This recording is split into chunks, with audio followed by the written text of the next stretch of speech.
The FBI defines hate crime as a, quote, criminal offense committed against a person, property, or society that is motivated in whole or in part by the offender's bias against a race, religion, disability, sexual orientation, ethnicity, or national origin. So how does Indiana law define hate crime, or bias crime as it's also known? That's an easy one. It doesn't. Indiana is one of just 5 states without a hate crime law that explicitly authorizes judges to consider bias as an aggravating factor during sentencing. And that's not likely to change anytime soon, thanks to a Senate committee's decision earlier this week not to call for a vote on such a measure. The bill's author and leaders of the Republican-controlled Senate said their caucus simply couldn't agree on the list of groups that should be protected. Hi, I'm Jon Schwantes, and on this edition of Indiana Lawmakers, we'll examine the push to discourage criminal activity fueled by hate. Indiana Lawmakers, from the State House to your house.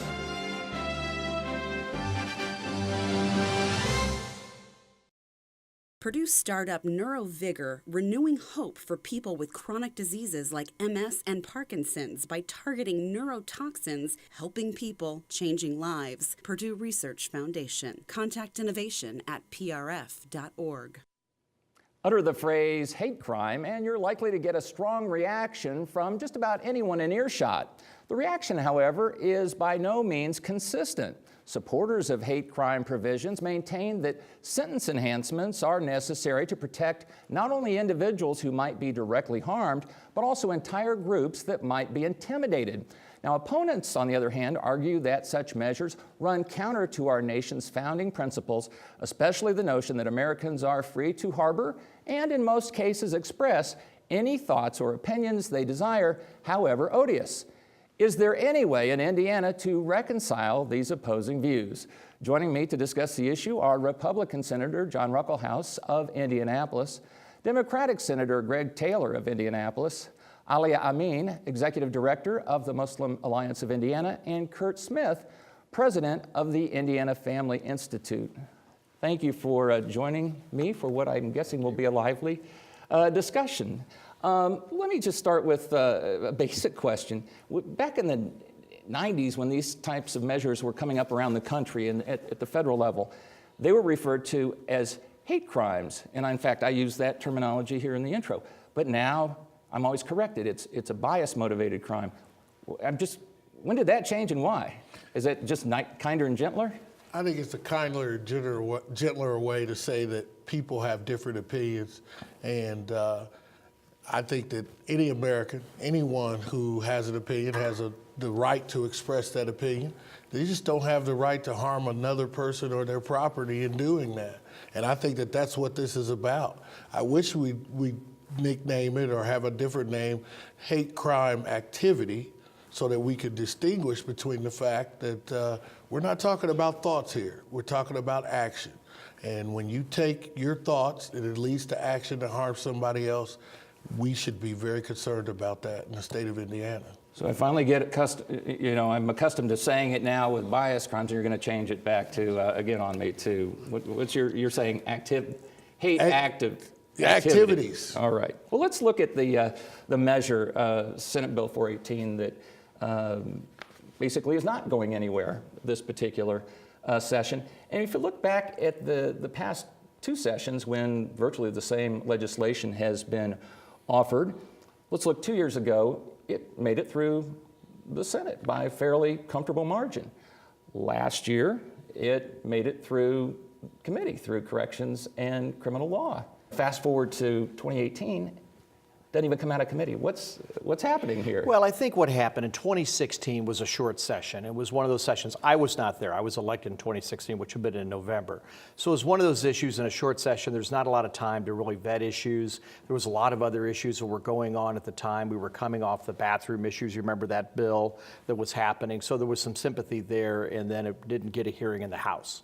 So then we came back in 2017, in a long session, and that's when people get a chance to really vet.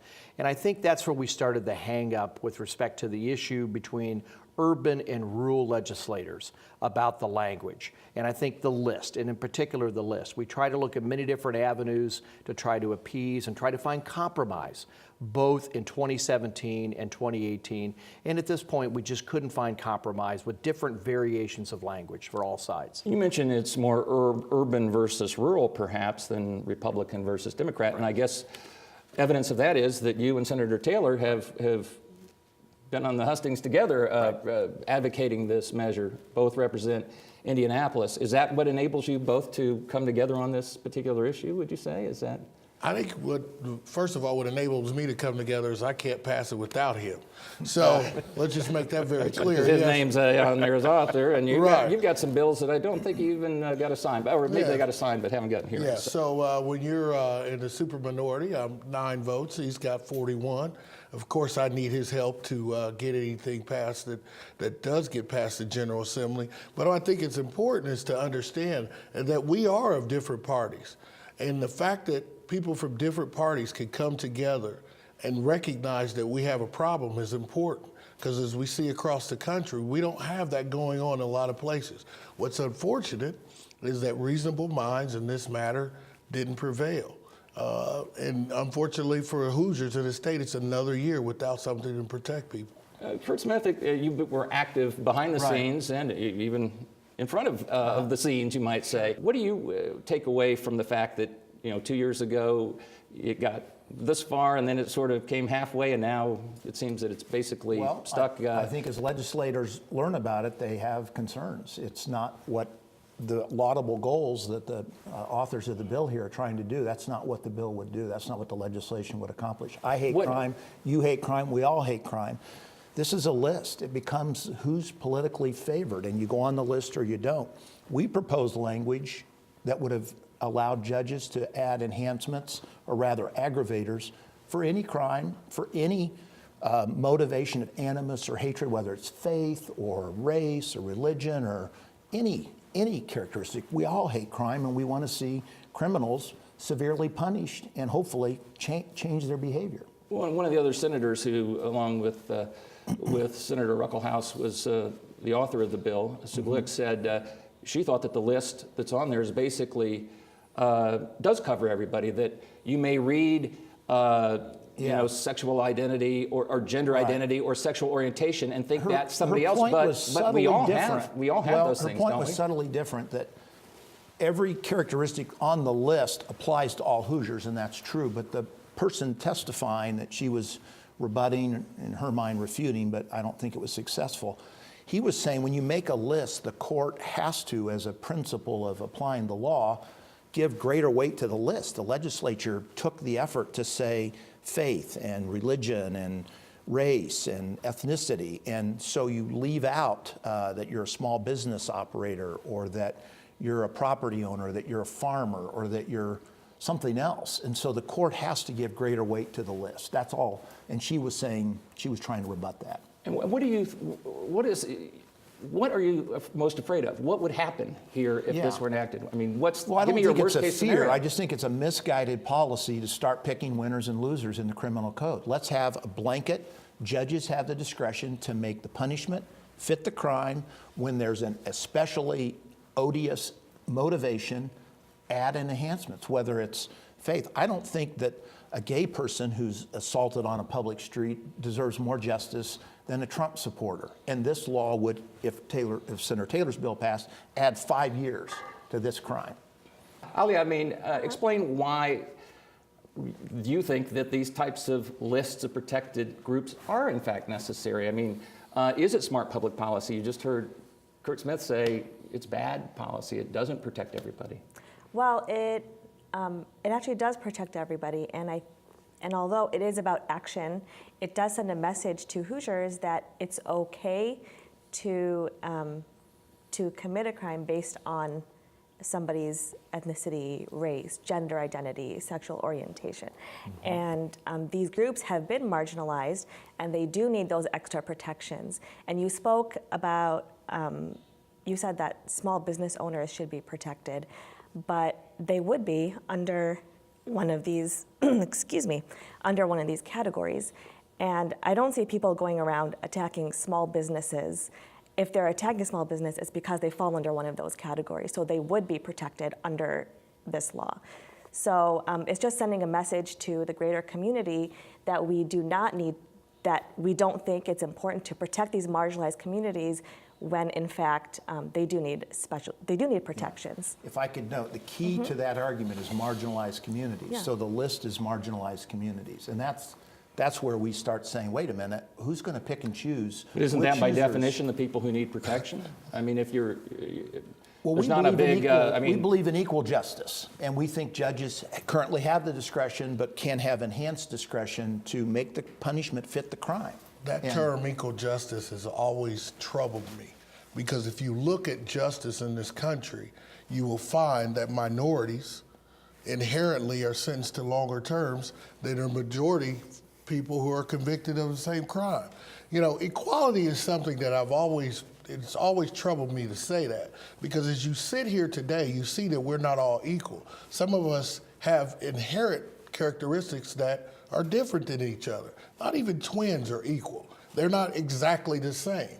So when you say things to me like, I want to treat a small business owner or a Trump supporter like someone who has been discriminated against on their race, I just want to know what facts you need or where you come up with this issue that they've ever been troubled.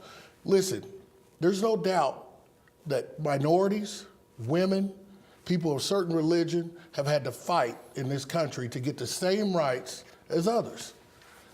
If you have, the thing that glares at me right in the face is the fact that as we sit here today, there's only 3 people on this panel who have a right under the law to vote.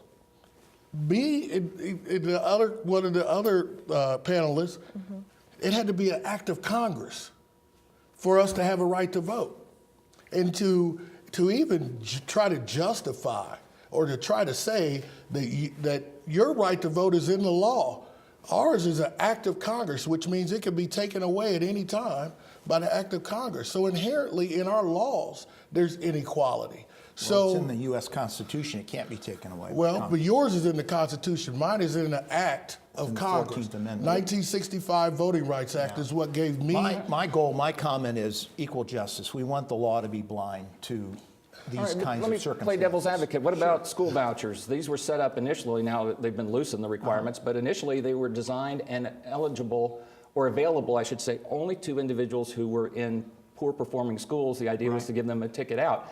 So the law protected, and I think people, you were an advocate, I presume, of vouchers, but that protected a specific group of students who were seen as being... We can make prudential judgments in public policy. We want people to discriminate between the lights. That's a green light, you can go forward in the traffic light. That's a red light, you have to stop. We can make prudential judgments. We want the law to be blind and equal. But it wasn't blind in the people. case of vouchers, I mean, because everybody couldn't get them. Right? Everyone who had those characteristics, regardless of race, that's- religion, I guess that- ethnicity, their geography, But it was where they were. But it was a subgroup, I guess, that you felt needed protection, I guess is the point I'm making. Jump in here. Well, I was just going to Wallflower. know say, you I got think some you thoughts. just got full Exhibit A of what we deliberated within caucus and within the Republican Party and the Senate caucus. Up until right before Right, up until the right hearing. area. That is exactly right. Clearly, the will is we want to protect everyone. But there were a lot of us that we're talking about. It wasn't a list per se. This is the reality of the world that we live in today. And we're not just saying that it's a list, and everyone is covered. I think Senator Glick did articulate it extremely well in that. But that's where we grounded it. We couldn't come to a consensus on that. There was an amendment we supported. It was authored by Attorney General Curtis Hill that we thought accomplished that. It was very well crafted and designed. I believe it was based on Pennsylvania. I may be wrong on Some the people state. describe that as Utah. a poison pill, though. I It mean, was designed to- Utah, Utah. and Utah. it would have covered everybody, including me and you wearing glasses. Right. And Unless- if you want to put that on the same level as somebody being attacked Well- for being a Muslim or someone being attacked, I mean, I don't know. I can stop wearing glasses and wear my contacts. I've but I criticized definitely my can't share take of off my judicial race. rulings, but we have to give the judge some latitude. That crime is unfortunately very fact specific. It's got circumstances and context, and judges need to do the right thing. Ali, how necessary is this? I mean, you represent an organization Muslims in this country who have experienced, by news accounts that I read, Yep. different types of offensive behavior or hate motivated or bias motivated or whatever we're gonna Activity. Okay, well, Activity, here's- yes. I'm gonna Use get that word. I've Let's got put old that in habits. there. Old habits. I mean, people say, okay, I want common sense. Is this a problem? Are we just looking to solve something that doesn't exist? Is this a real problem? It is a real problem. What happens to and- them? Are they getting looks from people or the graffiti? What is Well, the manifestation? there have been mosques around Indianapolis that have been vandalized.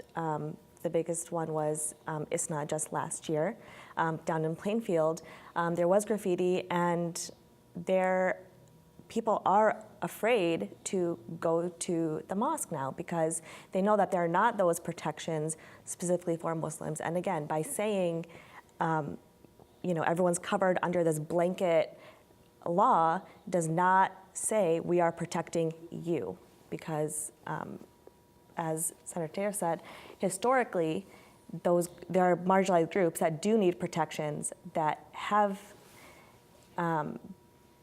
not been recognized by judges. When they do go to court, or the judges have not taken that into account, and they do need to. We need to say, it's not okay to do this, and by not doing that, we're saying, you're covered, you're fine, but we really don't care that we still have this culture of fear and hate that is harming And our of course it is, population. but I mean, Yeah. graffiti and defacing Yeah. private property or Well, public is it's still more already than- it's illegal. more I than- mean, why it's- if these, I don't know if these individuals were ever apprehended or charged, but Well, I mean, there are it's- statutes.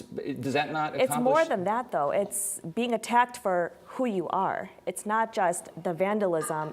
There's a clear threat, underlying threat, that if you are a Muslim in America, it's okay to hate you, and there just isn't. But this wouldn't change that. It would be okay to hate you. It would be okay. Yes, you're right. The thought would be okay, but people would think twice about acting on it. Right? Right now, there's not that protection that's there. We have a case right now out of New Haven, Indiana. I think it's important. I had a family come down, a brave mother out of New Haven, Indiana, came down to talk about her son's situation. It was one of the most gripping pieces of testimony I've ever heard as a lawmaker here in Indiana. And what she talked about is the fact that her son was beaten unconscious, was in the hospital for 2 days. There were 3 young men who did this, and one of them was charged. Now, though that charge was titled aggravated assault with racial undertones, okay? The Monday before the Tuesday hearing, this young man was sentenced to 30 days in juvenile detention. The crime carried a term from 0 to 90 days. And if you look at what we do as a legislature, we give an advisory sentence, which is typically in the middle. So let's say we start at 45.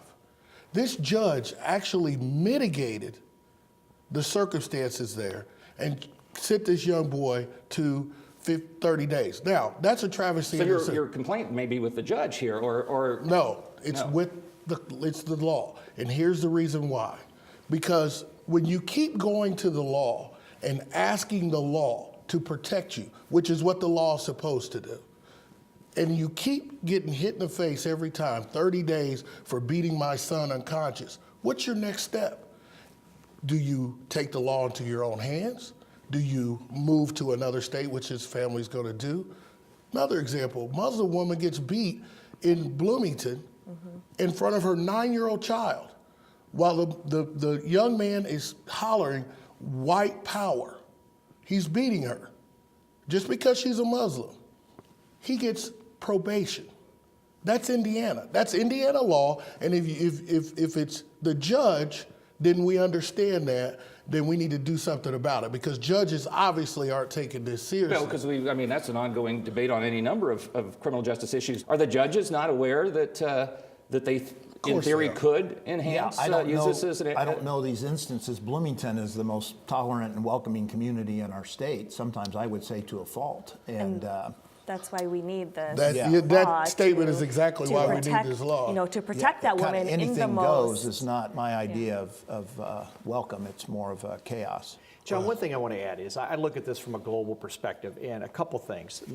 I see society is moving faster than government in totality. And that's interesting in our society right now. Number two, I always like to look for the silver lining in anything. That's why I'm a Chicago Cubs fan. And one of the things that I see that's been very healthy on both sides of this debate is we have been able to raise a level of consciousness in the state about hate and how do we address with it in this state. Because one thing that we have not talked about is the 99.9% of Hoosiers who are loving and caring and take care of each other. We're talking about a very small amount. Is it the language? I mean, is it the list that people find off-putting? For, again, the notion of... It becomes, we politicize the criminal code, and then it's kind of every time the legislature's in session, we're having a debate about who's favored and who's not. I think we should avoid that, particularly in the criminal code, but generally as a matter of public policy. So how do we address our opioid epidemic? How do we address the crime epidemic? How did we address the drug epidemic when it came to protecting our children? We put an enhancement on the book that says that if you sell drugs within 500 feet of a school, you get an enhancement. We also, last year, we've had enhancements. For example, if you can get an enhancement for attacking someone if they're over 65. Where you can get an enhancement for attacking someone who's 14. And here goes the rub. The most egregious is if you point a firearm at a police officer, you could get 20 years. I didn't say pull the trigger.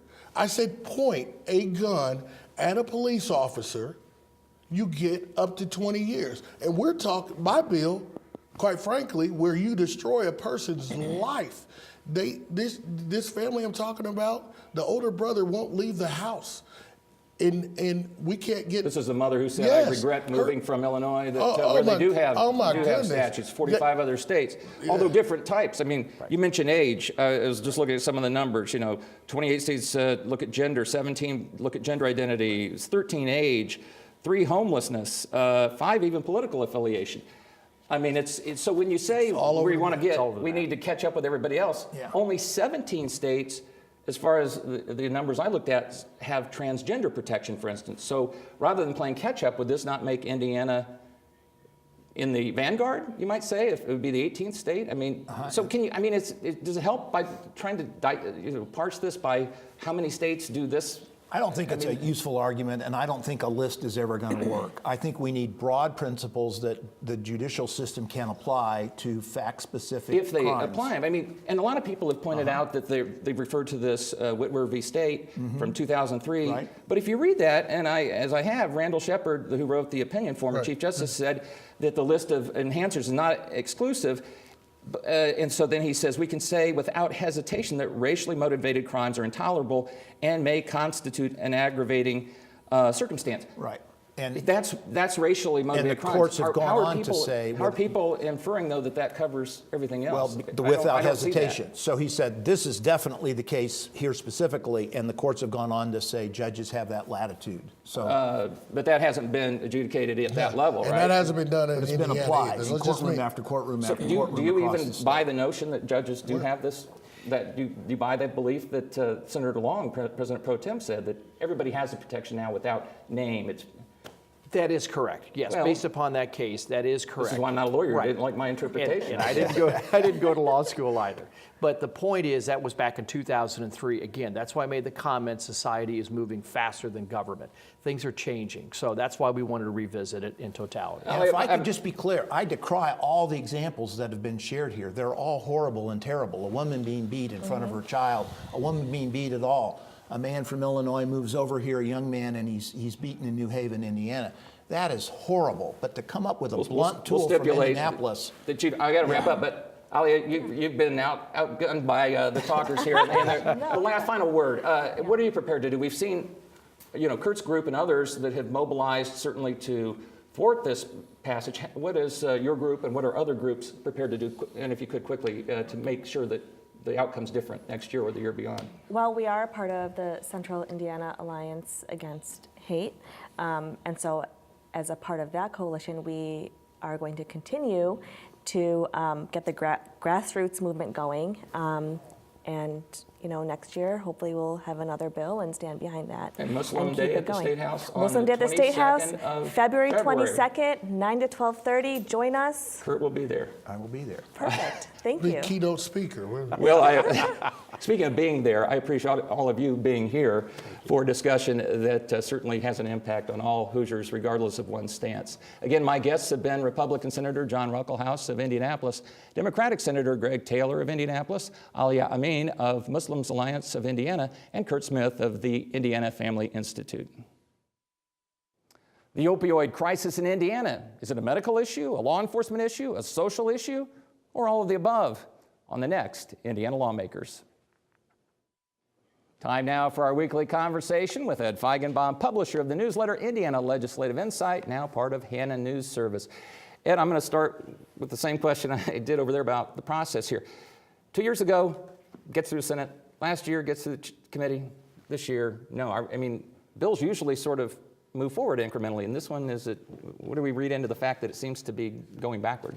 Yeah, I wouldn't read too much into that, John. We're having some issues with some other related kinds of bills. We saw that there was a great deal of impetus for some kind of civil rights bill a couple of years ago after the big Religious Freedom Restoration Act debate. And we thought that everything was paved for that to pass, and it didn't. We couldn't thread the needle on that one, and we can't thread the needle on this one. What is of some concern to a lot of people, though, is that these issues are getting decided in caucus because they can't get decided. They're not even coming out for a floor vote. But I think that the next year you're going to see some turnover in the Senate. You already had the Speaker of the House, Brian Bosma, say that he was a little bit more amenable to such a hate crimes, bias crimes bill this year than he had been in the past.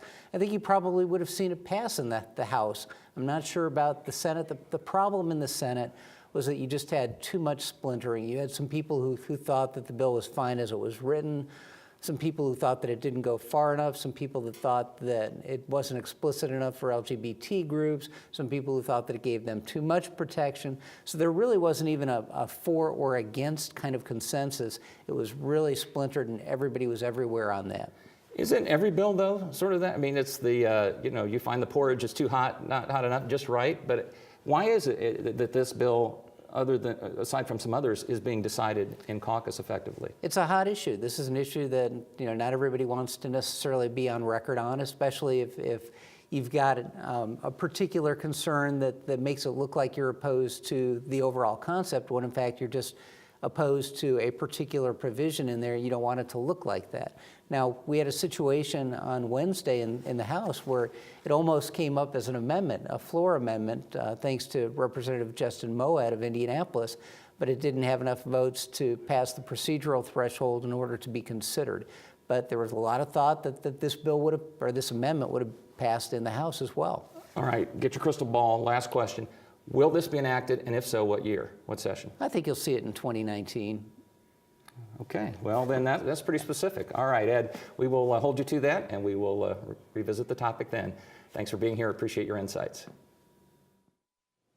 For more information, episode streams, and other extra content, visit us on the web at wfyi.org/lawmakers. Well, that concludes another edition of Indiana Lawmakers. I'm Jon Schwantes, and on behalf of WFYI Public Media, Indiana's other public broadcasting stations, and my colleague Ed Feigenbaum, I thank you for joining us, and I invite you to visit WFYI.org for more State House coverage. Until next week, take care.